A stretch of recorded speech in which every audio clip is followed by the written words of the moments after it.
Welcome to doassignment-ca.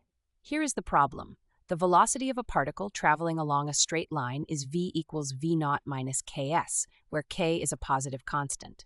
If s equals 0 when t equals 0, determine the position s as a function of time and the acceleration a as a function of time.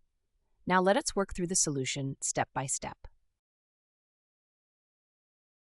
Since velocity equals the time derivative of position, we write ds over dt equals v0 minus ks. This gives us a first-order separable ordinary differential equation. We separate variables by dividing both sides appropriately, placing ds over the quantity v0 minus ks on the left and dt on the right.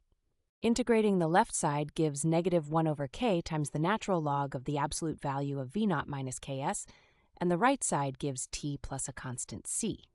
Applying the initial condition, s equals 0 when t equals 0, we substitute and find that c equals negative 1 over k times the natural log of v0. Substituting c back, we move the logarithm terms to one side and combine them using logarithm rules, giving the natural log of the quantity v0 minus ks over v0 equals negative kt. Exponentiating both sides and solving for s, the position as a function of time is s of t equals v0 over k times the quantity 1 minus e to the negative kt. Acceleration is dv over dt. Differentiating v equals v0 minus ks with respect to time gives a equals negative k times v.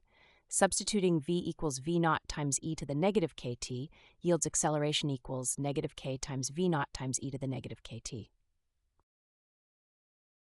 Verifying at t equals 0, s equals 0. Correct. Differentiating s gives v0 times e to the negative kt, which matches v0 minus ks. Correct. In summary, position equals v0 over k times 1 minus e to the negative kt, and acceleration equals negative k times v0 times e to the negative kt. Visit doassignment.ca for more study tools, AI learning support, and online tutoring.